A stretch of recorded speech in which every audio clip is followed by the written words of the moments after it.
if we want to chart progress, where do we look? How do we know whether we're progressing or regressing? In terms of politics, it's really none of our business. We're not politicians. In terms of health, we're not doctors. And the doctors are not doing so well themselves, but that's another story. So for the main body of citizens of this planet, what are we supposed to be charting? What are we supposed to be measuring? We're supposed to be looking at moral improvement. That's all. Because that's where we have freedom of choice. So is the world getting better? Well, what do you mean better? Healthier or morally better? Particularly when the health is not so good and the politics is not so good, then we really need to improve in the moral arena. Are we improving? Vastly. You're not going to see it in the news. It's not going to be in the headlines, but we are improving vastly. Just one little example. All the experts in Israel, probably everywhere else as well, all the experts predicted that with the lockdown, with the quarantine, husbands and wives being stuck in the house with each other, the divorce rate is going to go through the roof. And domestic violence is going to become out of control. The latest statistic in Israel shows that in the last 11 months, the divorce rate has gone down by 3%. Now, 3% is not very impressive.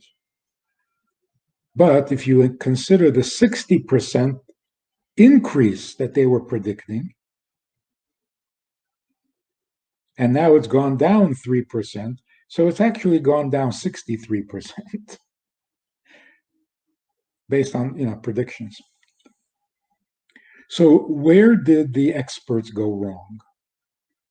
How were their predictions so off? It's not because they're not good with numbers. It's because they underestimate human beings. In general, we have a very cynical view of the human being. And that was not the Rebbe's view. The human being is an incredible moral being. Of course, things can derail us. We can get into very bad conditions. But at the core, human beings are good people. When forced to be good, we are very capable of doing it. When distracted and confused, we can become very neglectful and maybe even cruel to each other. But if you look at the world today, compared to 11 months ago, people are better, much better. I'm not talking about health. I'm talking about the morality, the decency, the Menschlichkeit, and to some degree the spirituality. We can talk to people about God today who would never have listened a month ago, 10 months ago. Now God has become a comfortable subject, like intuitively correct. Even the resurrection of the dead has become comfortable, palatable. So yes, there's an incredible improvement. So where are we going from here? We are going towards a much more moral world, a world that is really intolerant of evil, of war, of conflict. So we can be confident and certainly optimistic that in a very short time, the world is going to mature into a much better world than we've ever known.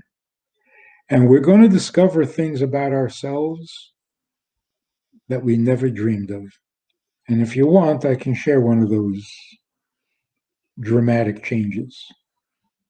But where do you want to go with this conversation? Okay, let's do this conversation style. Um, I feel like, listen, Rabbi Friedman, you're preaching to the choir, quite literally, because as you know, I've spent quite a few years researching at least the Rebbe's perspective based on the Hasidic perspective, which is an elucidation of the Jewish perspective on the human condition, on the trajectory of history, etc. But I do think many of our viewers will be taken aback by what you said. And therefore, on their behalf, I'm going to push back slightly, if that's okay, on a number of fronts. Let's talk for a moment about relationships, because you make a fascinating point as far as statistics are concerned in Israel, and that's something that's really worth analyzing and drilling down deeper. But at the same time, we know there have been statistics coming out of other countries where the opposite has been the case. So maybe the first question is, how do you explain the context of that data? Because data requires context.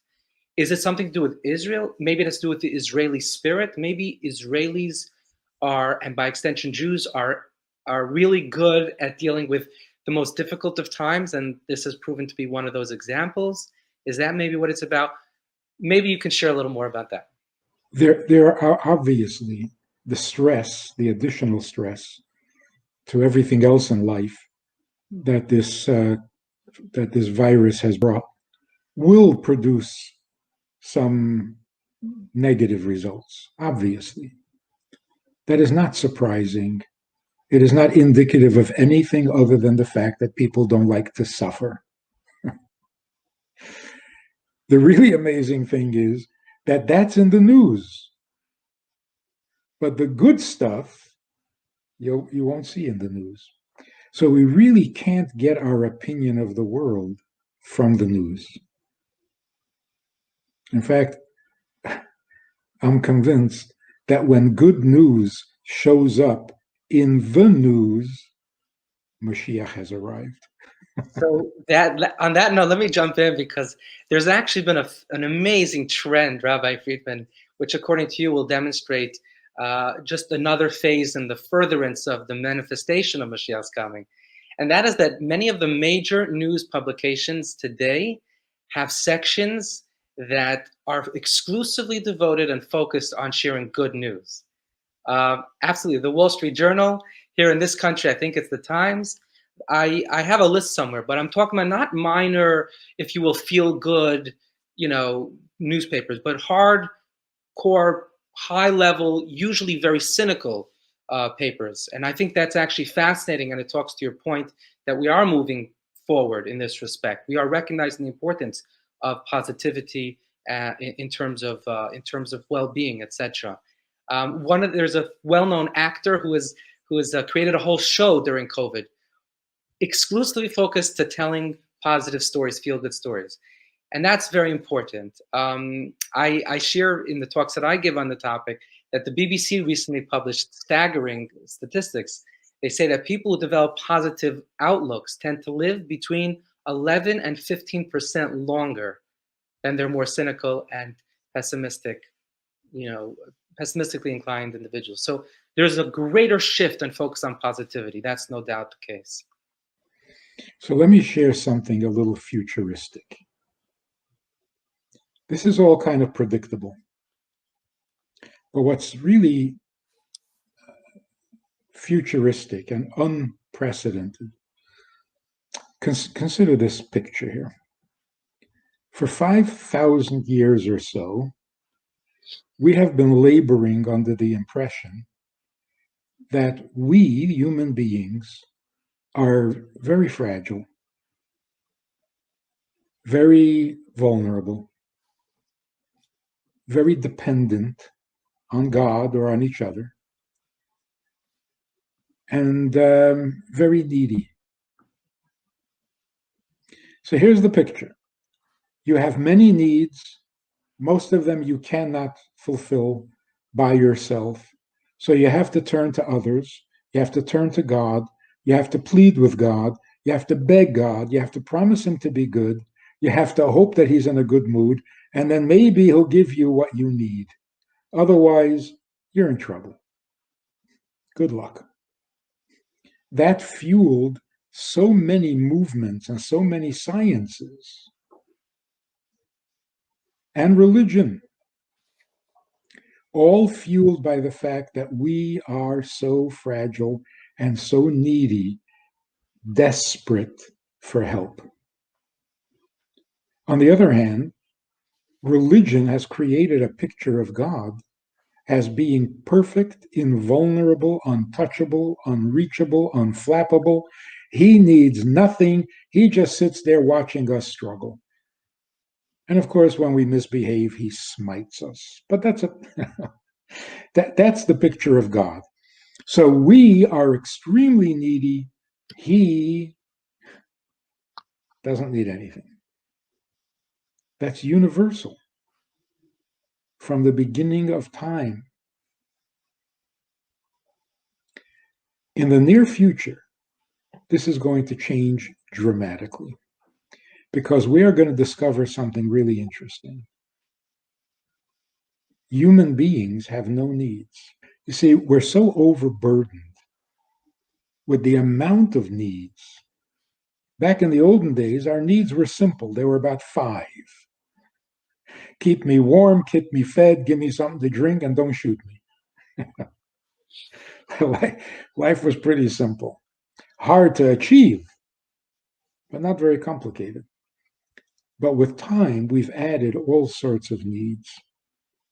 You need to get a job, and you need to pay your bills, and you need to have a mortgage, and you need to buy a car, and it just goes on and on. And then the advertisements that tell you what you need that you never even thought of. You got to have one of these, and you got to have some of that.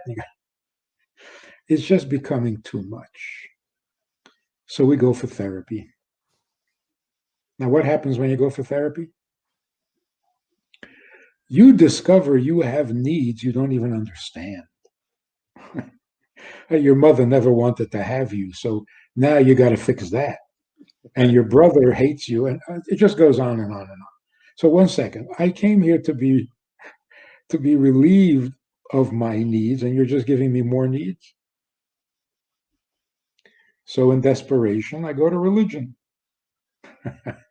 I think religion will give me some relief, will give me some peace of mind. But what do you discover? Well, if you think you have needs in this world, wait till you get to heaven. Your troubles are just going to begin. So, okay, I can't take this anymore. This is not working. The future of human psychology, I'm sure, is that instead of looking a little deeper and finding more needs, look much deeper, and you will discover what Hasidus has been trying to tell us. You have no needs. You have none. You're a creation. Only a creator has needs. If you create a universe, you obviously have something. You're after something. But if you're the creation, what do you need? So children today are already expressing this. You ask them to clean up the room, and the 11-year-old says, I didn't ask to be born. What does that have to do with cleaning up a room? Well, if I didn't ask to be born because I don't need to be born, then why do I need to clean up my room? In other words, don't tell me I need. That doesn't compute anymore. I don't need. Well, you have to get a job. No, I don't have to get a job. And what is the response to that? A threat. Well, you don't get a job, you're not going to have any money, you're not going to have a place to live, you're going to be out on the streets, you're going to get a disease, you're going to die. Doesn't work anymore. I didn't ask to be born. Don't threaten me with death. This is something so amazing. There's something much more divine in the human being than human. When you say, well, you got to survive, nobody wants to die. We're all afraid of dying. Be gesund. You got to be healthy. That's the main thing. No, it's not. It's not. So the phrase "you need" or "you must" or "you should" gone. It's gone. I don't need anything. For example, do I need to eat? Oh, I need to eat. No, I don't need to eat. Personally, I need to stop eating, but I can't. So why do I call it my need? Did I choose it? Did I design myself this way? Did I even agree to this? No. So why is it my need? Here's the story that got me thinking along these lines. A young boy leaves New York and goes to France to yeshiva years ago, when the yeshiva in France was still quite primitive. He didn't last 3 months. Outdoor toilet, nah, it's not for him. Couldn't last 3 months. But he came back a changed boy. Because the day he arrived, he went into the office and said to the mashpia, he said to the dean, I need to call my mother. Which phone can I use? And to his total surprise, the dean said to him, you need to call your mother? He said, yes, I got to call her, tell her I arrived. You need to call your mother? He got over his surprise and he understood what the dean was saying. He wasn't a foolish boy. So he corrected himself and he said, my mother needs me to call her. Which phone can I use? And the dean said, now you're talking like a mensch. Why would you plagiarize your mother's need and call it yours? A teenage boy does not need to call his mother. It's not in the nature of a teenage boy, unless he needs money. It wasn't true. It was not a true statement. I need to call my mother. No, you don't. The reason you should call is because your mother needs to hear from you. The same is true with all religion. I need to be good. I need to be holy. I need to be religious. No, I don't. I don't. So my grandfather says, you have to keep kosher. You got to go to shul. And I say, I thought about it and I've come to the conclusion that I really don't need to. Well, do you want to suffer in Gehenna and burn in hell? You're threatening me, which means you have nothing more to say. So I'm right. I don't need to. This is such a dramatic change in psychology, but also in theology. I don't need anything. I'm a guest. It's the creator who is needy. You don't create a universe for no purpose. So the creator is after something. The creator is trying to achieve something, and we're here to help, but we don't need anything. So look at where it leaves me. I am free of burdens. I don't need anything. I don't need to be good. I don't need to achieve. I don't need to accomplish. I don't need anything. It's all bogus. And don't threaten me. It doesn't work anymore. In the olden days, the farmer wakes up his son and says, come, we have to go work. And the kid says, why? He says, because it's late in the season. If we don't get the seeds in, there'll be no harvest and we will starve to death. So the kid jumps out of bed and goes to work. What do you say to your child today when you wake him up in the morning? Come on, it's late. You got to catch the bus. The bus to where? To school. Why do I have to go to school? Well, because you know, you got to get into a good college. You got to get a good job. You got to make a good living so you can pay the mortgage. Well, why do I have to do any of that? Well, if you don't have a house and you don't pay the mortgage, you're going to be out on the streets. And you're going to catch a disease and die. He said, well, that's why I have to get up now and catch a bus. It's far-fetched. And besides, I won't die. I'll be on welfare. It's not working anymore. So on the one hand, psychologically, I am completely liberated. I can breathe. I got no problems.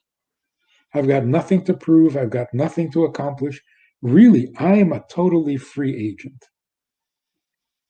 On the other hand, God needs me. So I am not needy, but I am needed. Doesn't that start to make a little sense? Life is starting to make sense. I don't even know how we functioned until today. You're born into the world, and now you have to.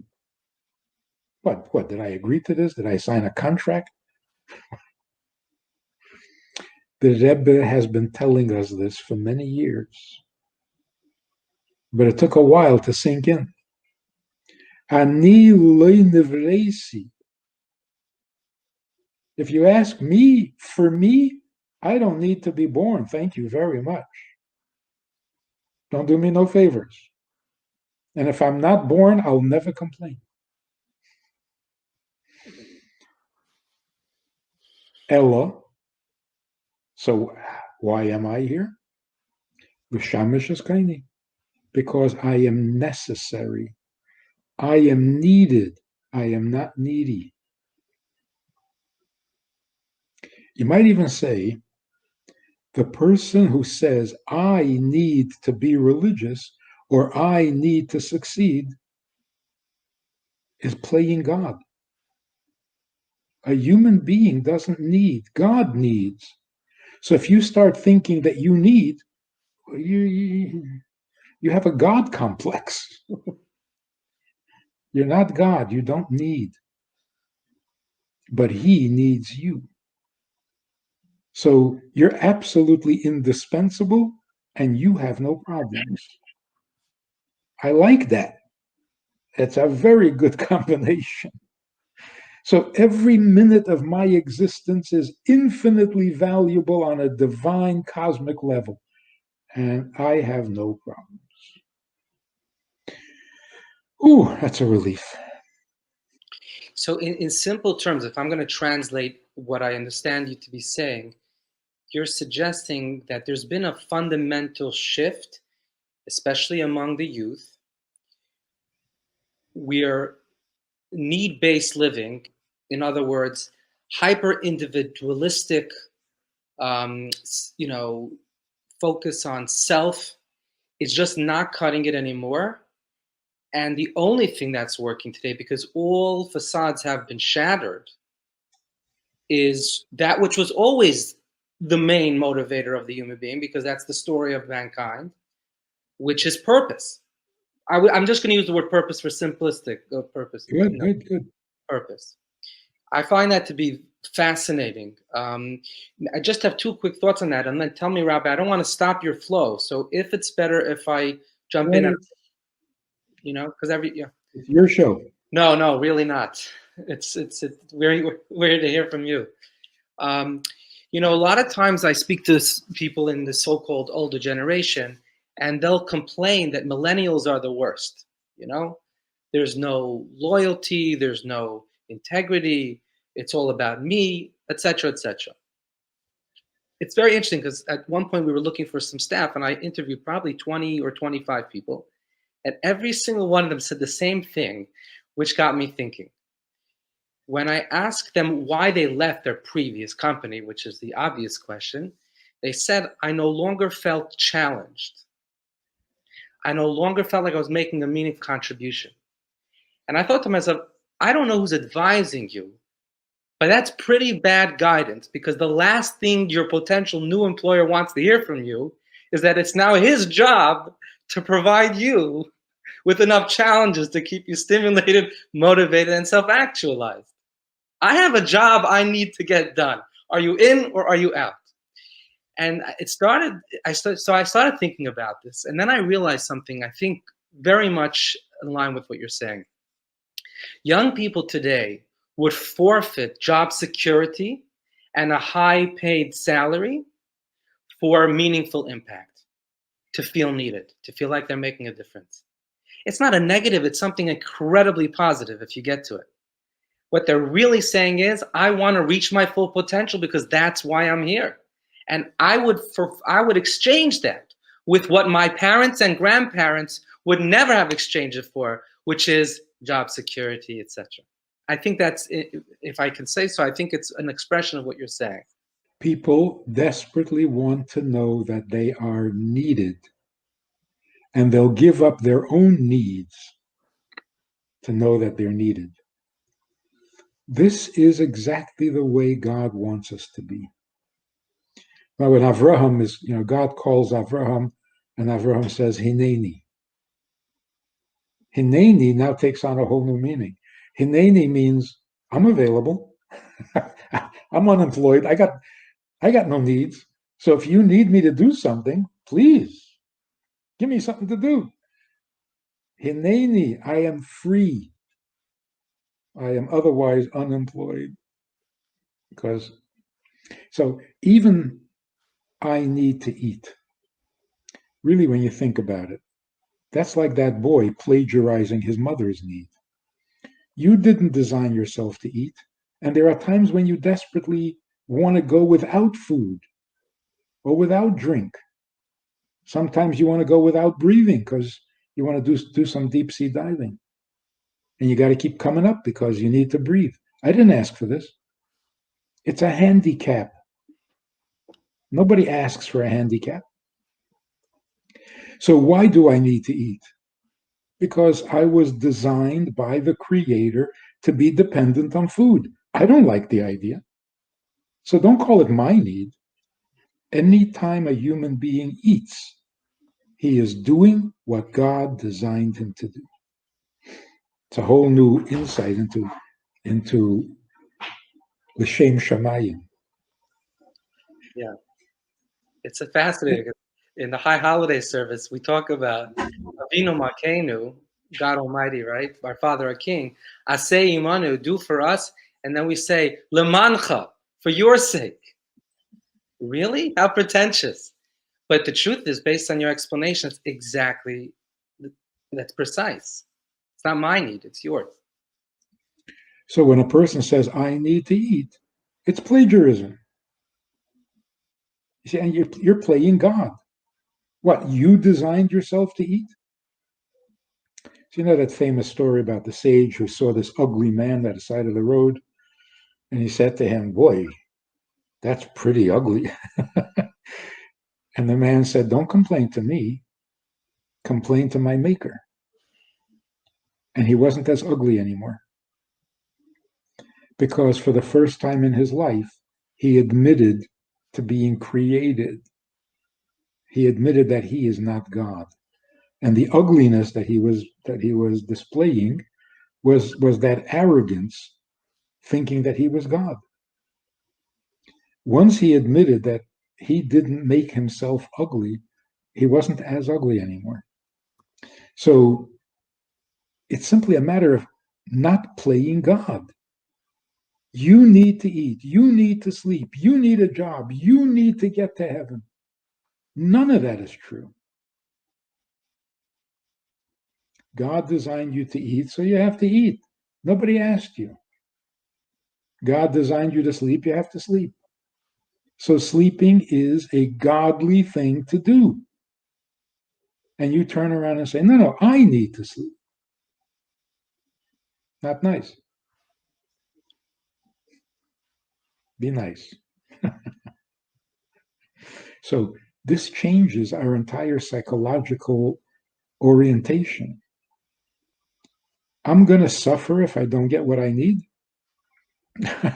I don't need. It's the end of suffering.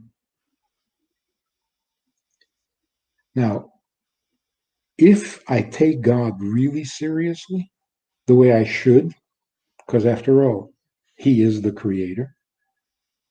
If I took Him seriously as I should, I may develop a feeling that if He wants something, then I must do it. Like, how can I not? Like, the expression, your wish is my command. Not I need it, but knowing that you need it, it's as if I have no choice but to do it because I take you so seriously. That's beautiful.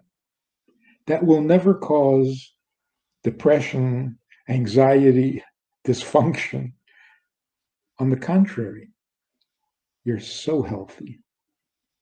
This is where we're headed. This is where we're going.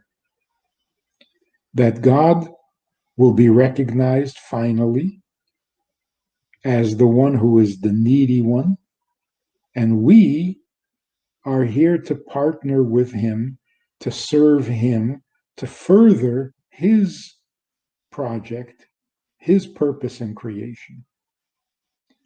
And what is that purpose? To become one with us. I was talking recently to some guy who was a really thoughtful guy, and he was wondering, why did God give us freedom of choice? All the answers he's heard, it doesn't compute. Freedom of choice is a terrible thing. People can kill because freedom of choice.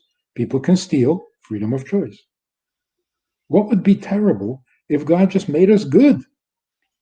Well, we wouldn't appreciate the good. Oh, come on, that's pathetic. In order to help me appreciate good, millions of people have to be killed and murdered, and it doesn't work.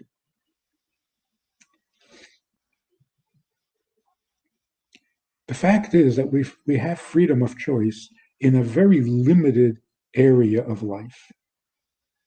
Freedom of choice applies only to moral choices, not to anything else. So you don't have freedom of choice to be born or not, to be male or female, to be in this generation or some other generation, to be tall or short, to be strong or weak. We have no choice in these things at all. Where do we have freedom of choice? Only in moral issues, which means only in our response to Him. This makes a lot of sense. If God would decide which shoes I'm going to buy, I wouldn't mind. If God decides who I marry, I won't mind. If God decides how many children I'm going to have, I don't mind. In fact, that would be much better.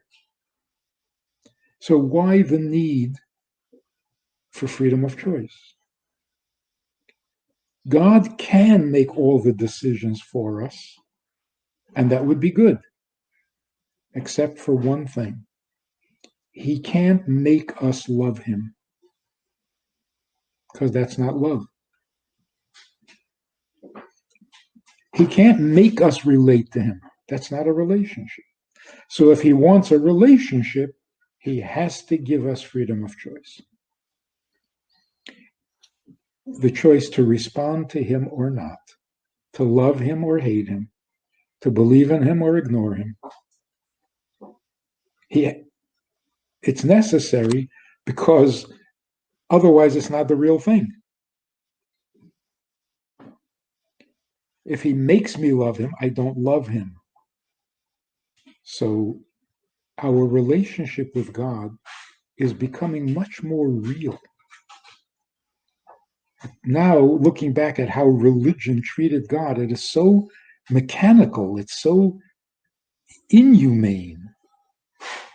And so God gets a very bad reputation. Why would you want to love a God like that?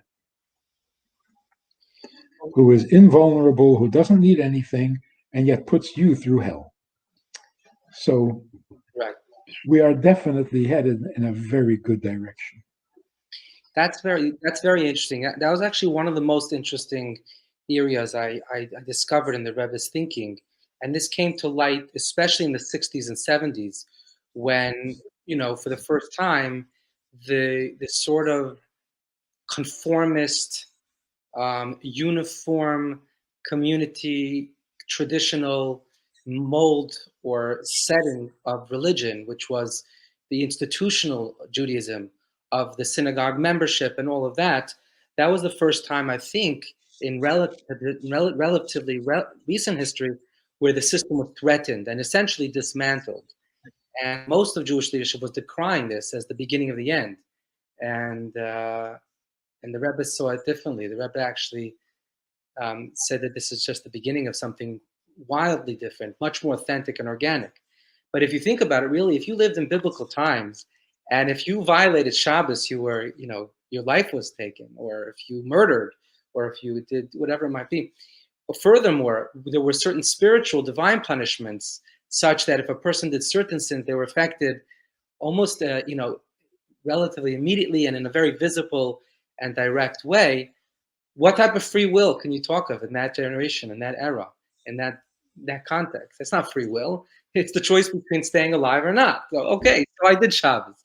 But today, when someone keeps Shabbos, it's a very different Shabbos, and I think that's what you're suggesting. It's coming from within.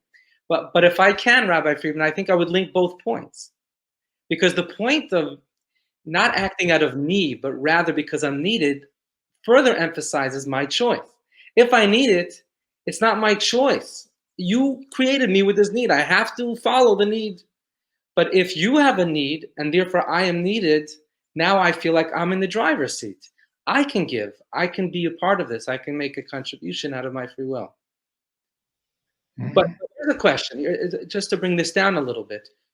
Would you say that the world around us is becoming more open to God? And if so, where do you see that? Because when you do look at the facade, some would argue the opposite.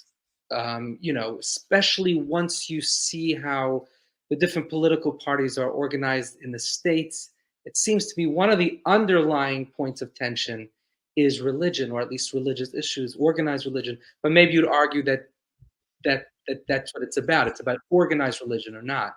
And we're seeing the slow dissolution of what we call organized religion. Anyway, what do you think about that? I think there has been a lot of talk about God, Ten Commandments, very little about religion. Nobody is quoting Bible. The Bible thumpers nobody listens to them. So don't preach religion, but talk about God. That is very healthy. In fact, religion should start talking more about God and less about reward and punishment and all that stuff. But I think that back then, when people were immediately punished and saw the consequences of their behavior, what kind of freedom of choice did they have? They were stiff-necked. See, now it makes sense. We had to be stiff-necked to have freedom of choice back then. As the counterbalance. I don't care. You don't scare me. And then now, let's talk about another thing, also futuristic. Another assumption that has been historically, universally accepted and assumed: life is temporary, death is permanent. There's nothing so permanent like death. And there's nothing so fleeting and temporary like life. I'm already depressed. Like, how in the world life is fleeting, temporary, unreal, but death is reliable. Death is permanent. Death is for certain. That is so depressing. It's a morbid way of looking at life. And it's not true. It can't be true. Life is forever. Death is temporary. People are listening. People are hearing it. There's no pushback. Like, what are you talking about? I'll tell you what I'm talking about. What exactly is death? We think we know, and it scares us, and it motivates us, and we have no idea. What exactly is death? The soul is alive, which means it can't die. It's like saying life can die. No, life can't die. Water can't be dry. Salt can't go bad. Life can't die. It's an oxymoron. So the soul, being a living thing, can't die. So death must be the body. But really, the body was never alive.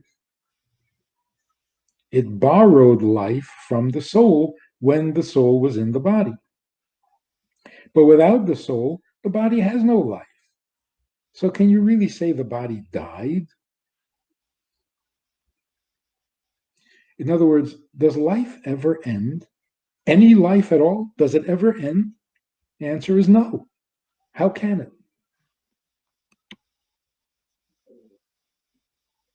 Even scientifically, does any energy ever disappear? No, it just changes form. Life can't die. So the question, is there life after death? What a confused question. What are you saying? Is there life after death? The question is, what is death? So what really dies? Torah told us a long time ago. What dies is your contract. The soul has a contract for how long it's going to be in the body, down to the last minute. When that contract runs out, then the body goes back to where it came from, and the soul goes back to where it came from. So what died? Your allotted time. You ran out of time. You didn't run out of life. So the soul continues to live because it can't die. But not only that, it can't be anything other than a soul. It doesn't become electricity. It doesn't become a virus. Actually, maybe it does. If you're really, really evil and you lose your soul, what does that mean? Your soul is no longer the same personality. It has now become some other kind of energy. But when we say the soul continues to live, it means its character doesn't change, its relationships doesn't change, its memories don't change. It's still the same person. So if your grandfather was a very stubborn man while he was alive, he's still stubborn. And if he was friendly and funny, he still is.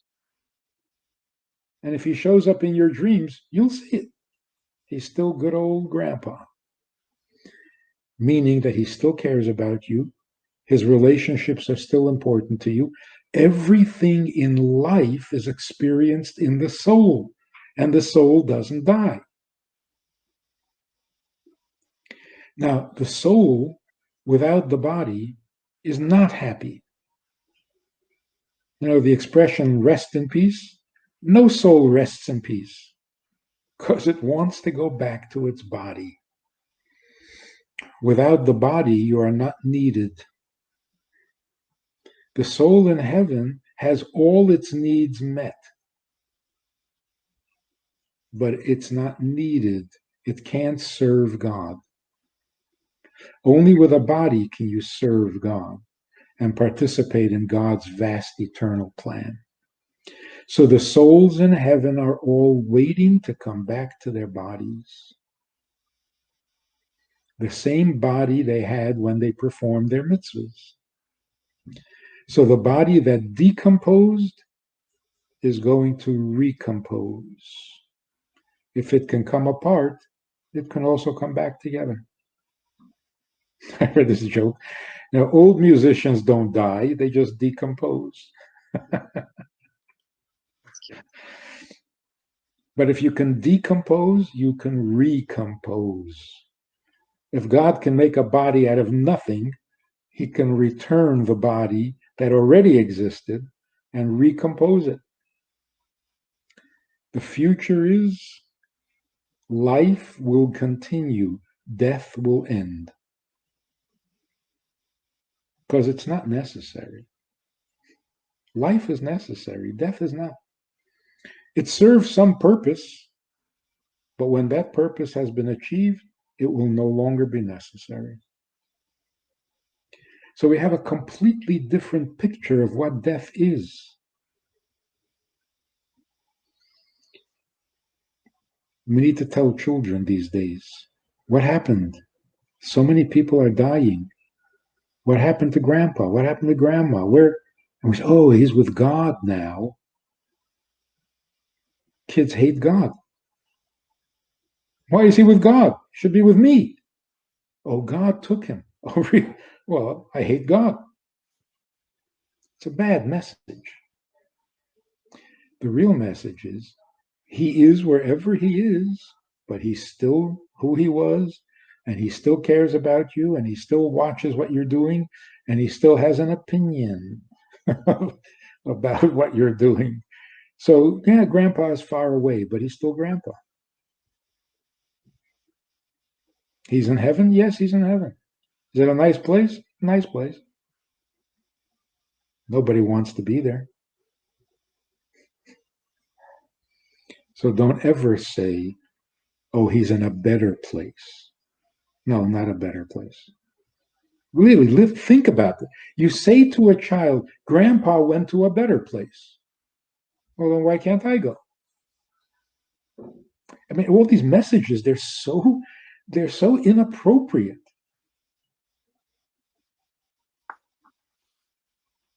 You got to tell a kid whose grandfather passed away, you got to tell him, Grandpa is jealous of you.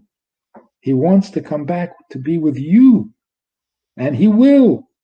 Nobody is happy to stay in heaven.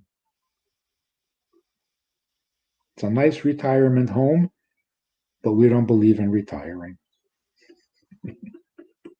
You're saying that this idea is changing. People are more receptive to it. What are the practical, what's the practical ramification, if you will, of this idea for people? How does it change the way they live life? Or, I can imagine it changes the way they, approach the momentary, temporary, respite or, departure, as you would call it. But how does it change the life we're living? It gives life so much more substance. The notion that life is very brief and then you die. Well, then what is life? It becomes flimsy. It becomes insignificant compared to death. That takes a little of the enthusiasm for life out of our minds, out of our hearts. I mean, how intensely are you going to use your life if you know that it's only temporary and that there's a better world waiting somewhere? That's horrible. But for many, that's their motivation. That actually, ironically, becomes their motivation for living more focused and more righteous lives. The Yeah, very well, knowledge that where we are now is temporary.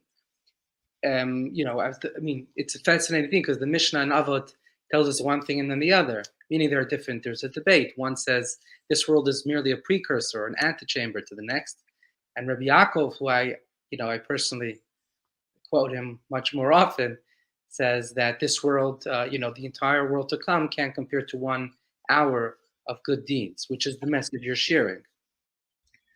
yeah. So to clear that up, the statement that this world is only the hallway towards the world to come, that's not talking about heaven. That's talking about this world as it's going to be when we fix it. So, yes, this world is a preparation for the improvement of this world. In other words, it's going to get a lot better. That's the message. When it says 1 hour of life in this world is better than all, that's talking about heaven. Let me, if you will, let me. But what is, Sorry, go ahead. right. I don't want to. I don't want to shift. I don't want to shift conversation unless we finish the previous point. But I did. There's a lot of people that I've been talking to of the past period of time, and they have been struggling.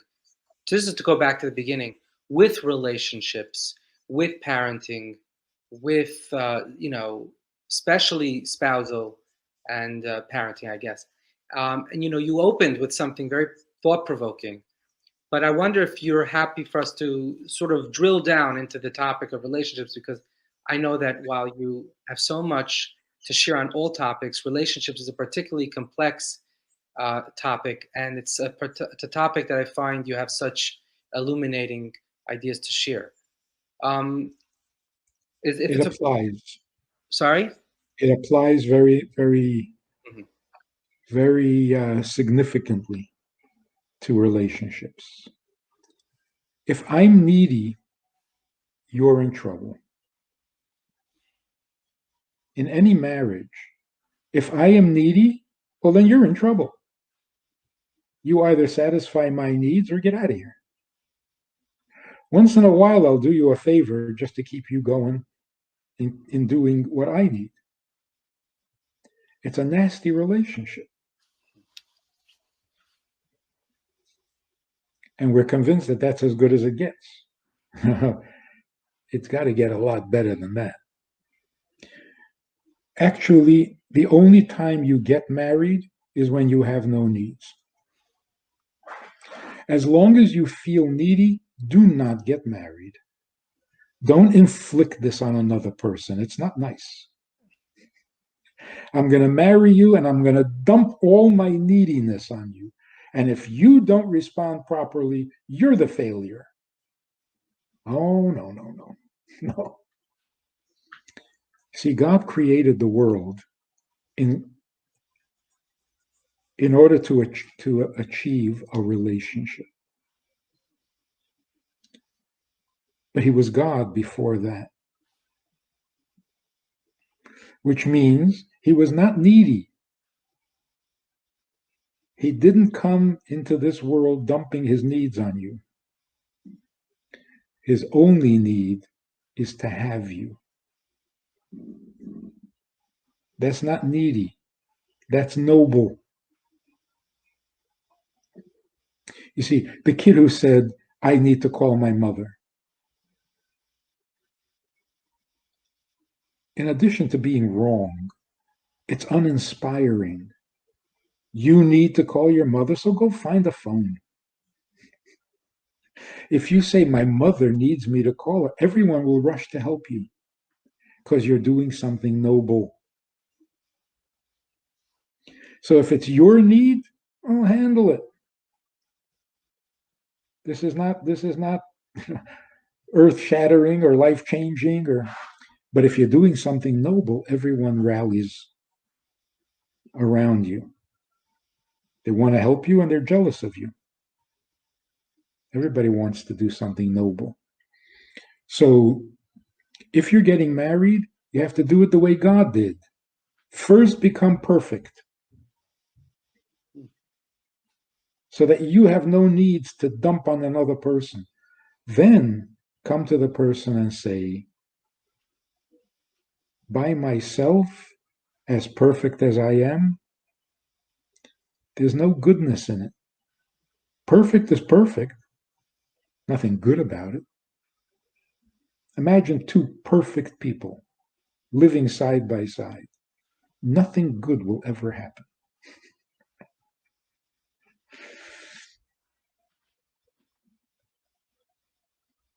So when you think you're perfect, then it's time to get married. When you don't want to be perfect anymore, time to get married. When you're about as perfect as you really want to be, now it's time to get married. But you still want to get perfecter, don't get married. You're too selfish. So, how do we get to where we're not going to inflict our needs on our spouse? The best solution is realize that you have no needs. What's with all these needs? You don't have needs. Let it go. On the other hand,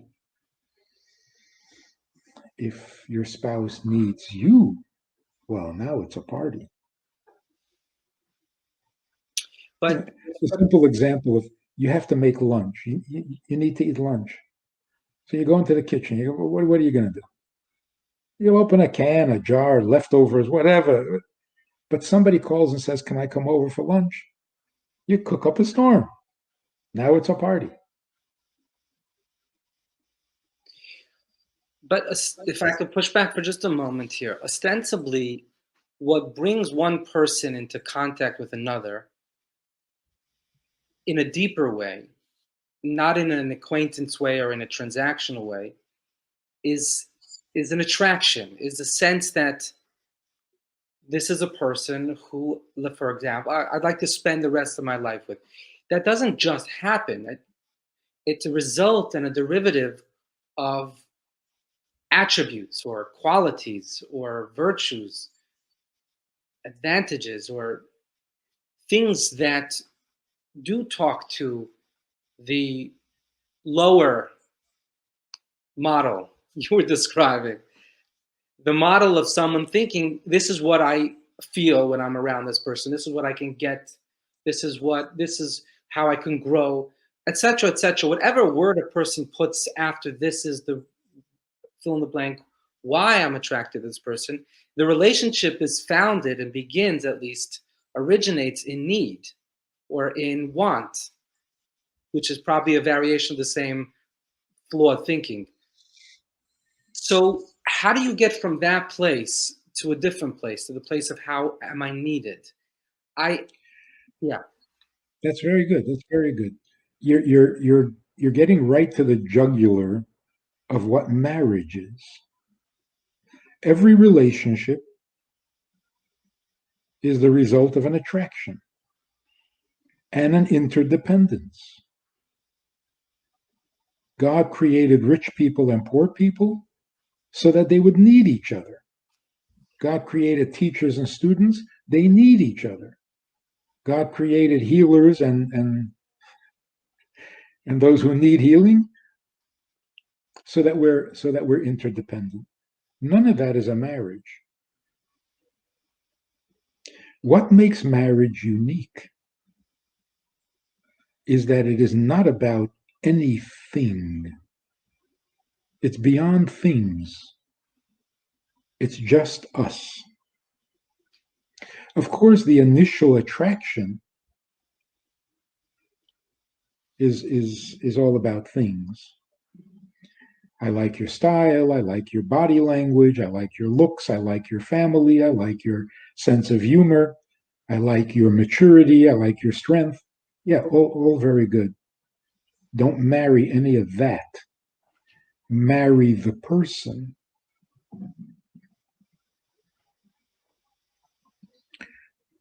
So Nothing about your spouse is more important than your spouse. See, in business, that's not true. In business, the reason you're a partner with this person in the business is because he knows the business. If he doesn't know the business, he is not important. In marriage, it's the opposite. Marriage means we, two human beings merging,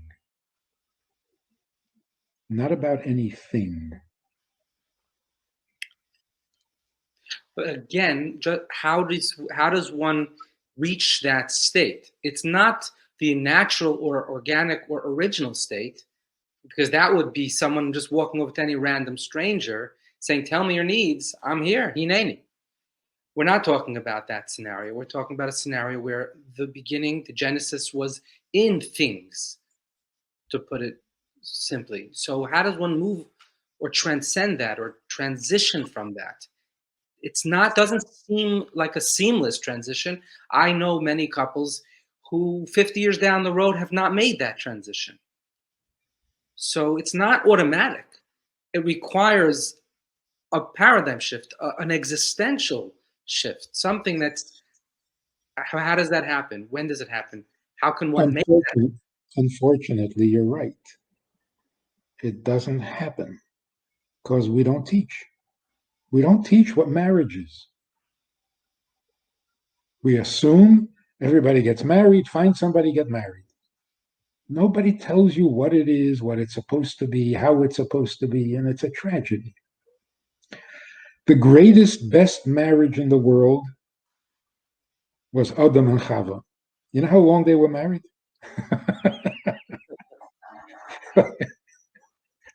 970 years. 930 years. And then she outlived him.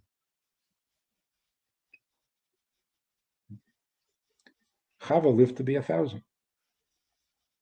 Oldest person in the world, right? So to be married 930 years, you got to be able. that's a record, right? Now, the amazing thing was they had nobody else to marry. It's not like they made a choice.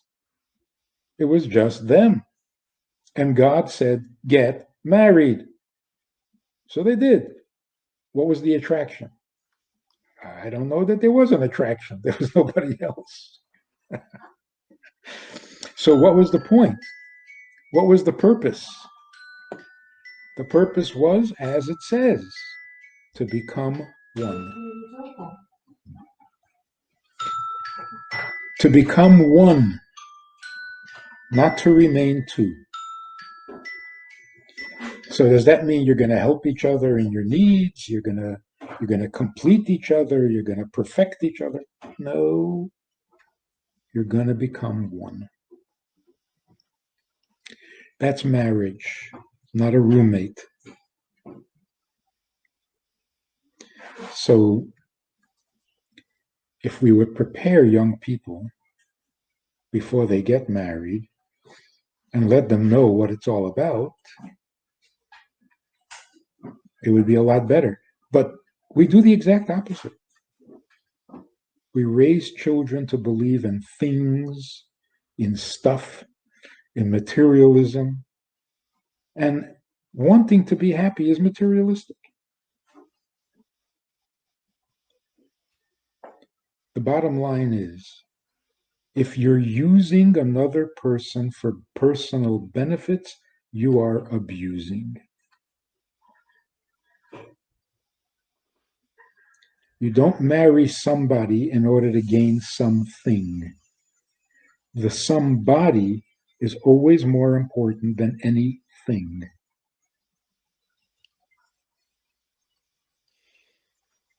Do you have any advice, again, guidance for the young people watching, or people who have been married for many years, for that matter, who have experienced an epiphany by virtue of the past 10 minutes, really 50 minutes, hour and 10 minutes? now they say, okay, I get what you're saying. I get what you're saying. It resonates. I understand that I've never moved beyond a constant evaluation of cost benefit analysis, things, etc. I'm ready to make the leap. How? How do I do that? I feel almost hardwired to want things, and you're telling me I have to give all that up and become completely selfless in simple terms, really, and altruistic in order for this to really work. I need to put the person before anything they can give me. But I was only attracted to what the person could give me. So how do I make that transition? So in most cases, as we get older, we mature, we outgrow those things we thought we needed so desperately, and we start to appreciate each other, and we grow old graciously, gracefully. No guarantee that that's going to happen, but generally age and maturity brings that around. But we really should start off on the right foot. Like, what does the Chasam say to the Kala? The few words. There's no vows, there's no, cherish and love and obey and till death do us part. None of that, right? What does the Chasam say to the Kala? You and the rest, the Kala doesn't care. He starts off by saying, you are betrothed to me. You are sanctified to sanctified according to Moshe. Doesn't matter. He said you. It's very different than saying, I love you. Oh, you're starting with the I? This is not good news. Any sentence that starts with I can't be good for a relationship. A relationship has to start with the word you. So here's a practical suggestion. Don't say I love you. Say you I love. It's you, not me.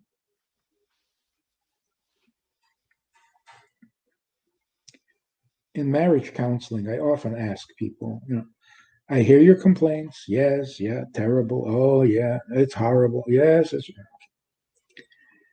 Answer one question. Do you want to make it better? Oh, of course. Well, then go ahead. Make it better. Well, she doesn't he never. No. You can make it better. How? Stop competing. After they finish with their complaints and they're exhausted, I don't interrupt them until they're exhausted. And then at the end, they say, so who's right? There's your problem. You want to be right? Why? What kind of contest is this? The need to be right is one of those needs we got to get rid of. Why do you need to be right? Why? What will you gain by being right? Absolutely nothing, but you'll lose your spouse. So, obviously, if you get married for money, people will look down at you. Nah, that's not nice. Why is that any worse than getting married in order to prove you're right? The things we should eliminate are not all material things.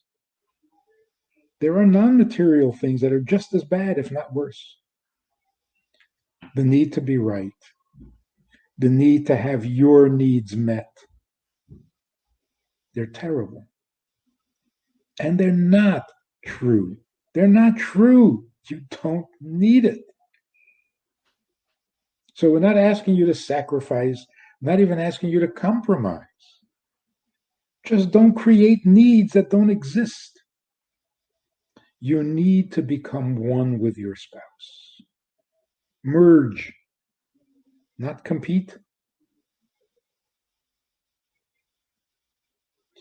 So here's a question.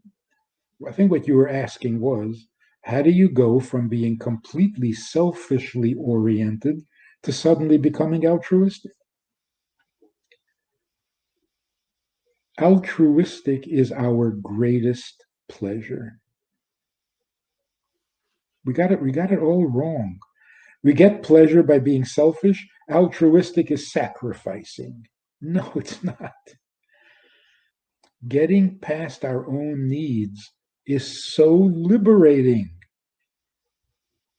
Not a sacrifice. See, if we believe that we were truly needy, and now I have to give all that up for you, oh yeah, that's martyrdom.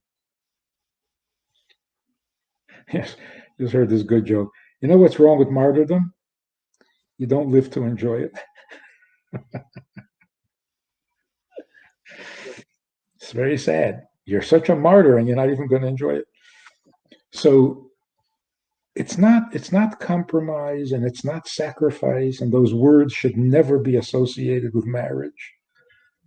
Now some people say marriage is all about sacrifice. Then don't get married. That's ridiculous. Oh no, it's all about compromise. Yeah, you can compromise for a half hour, not for the rest of your life. So it's not a compromise. It is the healthiest you being you. To merge with your spouse is the most natural, healthiest, most noble, and most pleasurable thing in the world. What is the sacrifice? It's like this guy said, I was good to my wife for 8 years and I've got nothing to show for it. So what exactly are you supposed to have to show for it? If you were good to your wife for 8 years, there's one thing you would have to show for it: a happy wife. And she's not happy. So you were not so good to her for 8 years. Because if you were, she would be a very happy wife, which would make you a very happy husband.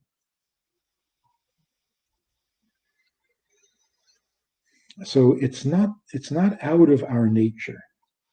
It's the truest nature. See, that's the beauty of this whole idea. In religion, it's always been you have needs, but too bad. God's the boss, and you do what he needs. So you sacrifice, you martyr yourself, you shut yourself down. Nobody cares what you think or what you want. This is God's world, and if you behave yourself, you can stay. If not, get out. That's a very nasty picture, right? But what we're saying now is nothing goes against your nature. Nothing. You should never do anything against your nature. It's not necessary. Giving up your needs? You don't have needs. So, what is your nature? Your nature is that you were created out of God's need and you're his partner in creation. Is that a sacrifice? Is that martyrdom? What is that? That's just you.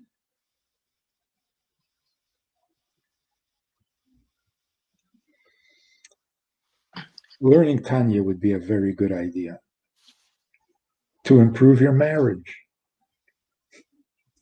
Because when you learn Tanya, you learn two things. First of all, that human beings are much more noble than we believe. And secondly, that God is much more human than you think. In a wholly positive way. God is not as otherworldly, and you are not as worldly. That's a good combination. That's why we make such a good shidduch. The Jewish people and God. It's a good shidduch. We're a little more like God than we think, and God is a little more like us than we think.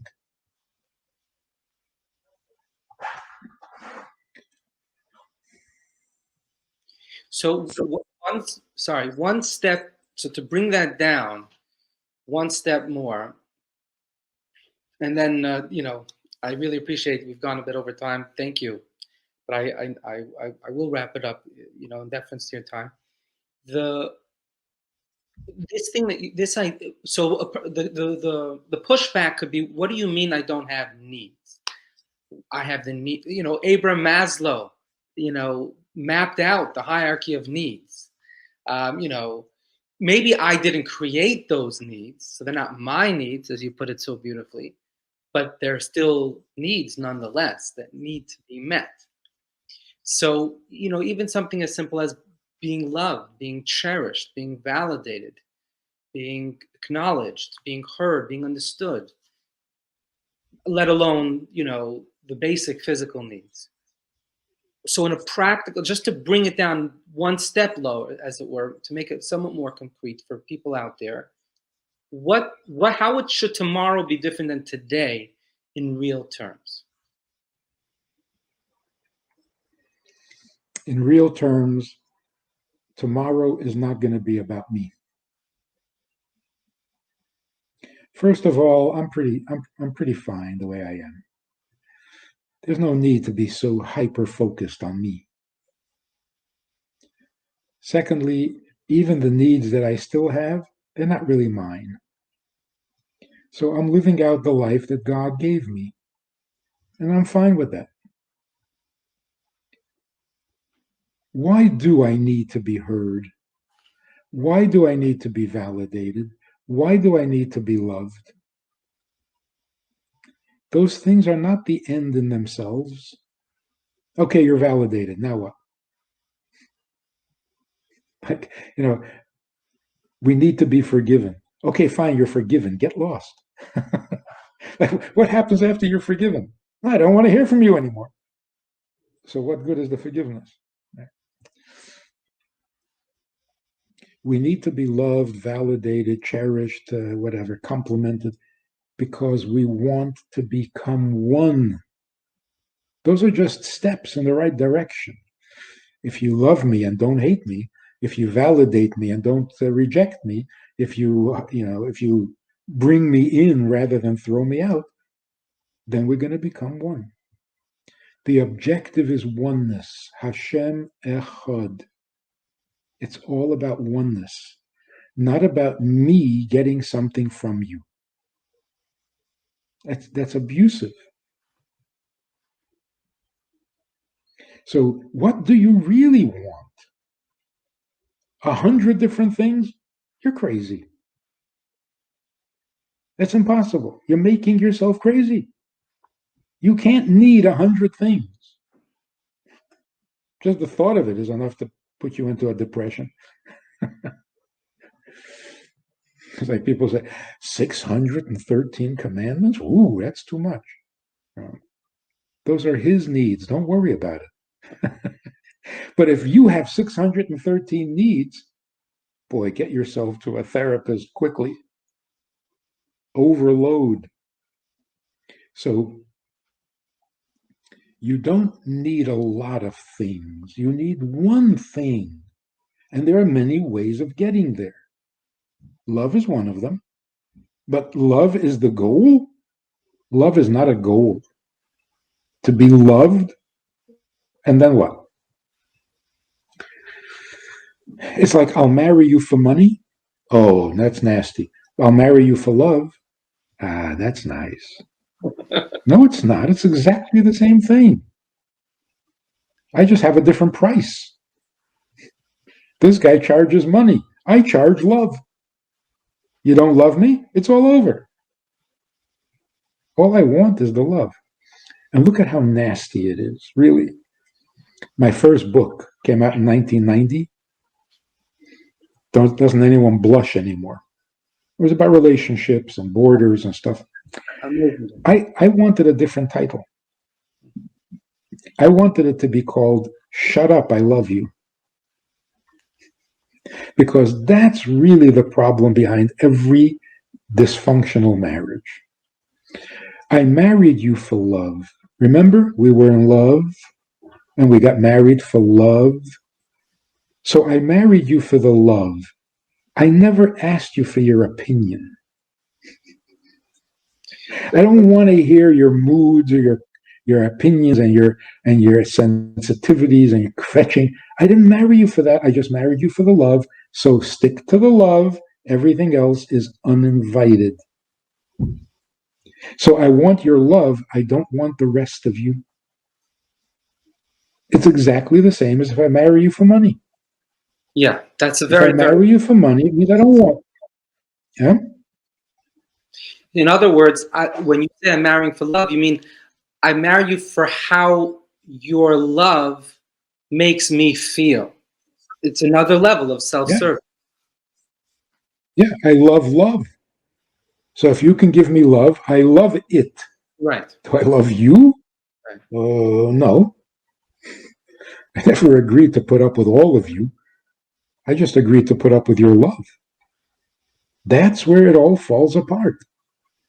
So the first practical thing is don't marry for love.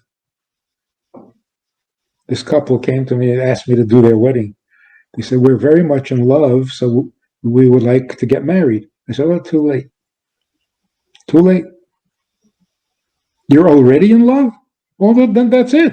Where are you going to go from there? So what would you get married for? You're getting married for love? You already have the love. You don't need to get married. So love is a thing, just like money, just like honor, like yichus. All of these things do not make up a marriage. They may lead to a marriage. It's nice to marry someone you love, but not for the love. So love is not the goal. Love is the method. And in general, love means enjoying that which is important. People think love makes importance. If I love you, you're important. That is so evil. My love makes you important. How arrogant is that? And then when I stop loving you, you're garbage. We've made way too much out of love. It's very interesting because there's a fellow named Alain de Botton. He's a very well-known philosopher, Jewish, by the way, and he speaks a lot about this theme as well, that the concept of romantic love has completely, utterly undermined relationships in this presenting it, because it portrays a certain type of perfectionism and ideal that's simply unattainable, and it's not true to reality. So let's conclude with one final question. In your experience, because you've been studying this topic for many, many, many years. I mean, that it's a classic for anyone who hasn't purchased it yet. Please do yourself a favor. Why doesn't anyone blush anymore? And I quote it regularly. So you've observed the past, Rabbi, what shall we say, 30, 40 years of up close, deep contemplation, analysis of relationships. Are we getting better at it, or are we getting worse? What's the good news, if there is any? The good news is that all intimacy has been taken out of relationships. It started in the 60s, actually, when people decided that love should be free. Free love. Free of commitment, free of attachment, free of purpose, free of intimacy. Now, all these years later, there's a backlash. Where's the intimacy? It's terrible. Hmm. Married couples who are happily married, individually, they feel alone in the world. That means they have not bonded. They're living side by side. That's not what we need. We don't need roommates. So there's a very powerful line from a popular song by Billy Joel. The line is, these people are sitting at a bar. They're sharing a drink they call loneliness, but it's better than drinking alone. Hmm. Loneliness can be alleviated by a roommate, but you're still alone. Right. The only thing that takes away the feeling of aloneness is marriage. Therefore, should a man leave his mother and father and cleave to his wife and become one. Mother and father doesn't do it. The best relationship with your parents, you're still alone in the world. The only relationship in which you become merged and never alone again is marriage. And when you hear marriages that are called successful, and yet they're feeling alone, something's seriously wrong. So the fact that people are now demanding more intimacy, looking for solutions, that's a positive, hopeful sign. Wow. Well, we have a Sunday night program for VIPs that you might be interested in. It's informal, it's questions and answers, it's conversation. It's really relaxed, it's really pleasant, enjoyable, informative, and kind of community-like. It's a Sunday night program. There's a Wednesday morning program for the VIPs, and there's a Wednesday night program. All of it just conversation, casual, laid back, unscripted. So join us, take a look, click the link below, and see which of the three suits you best, and join us for some enjoyable conversation.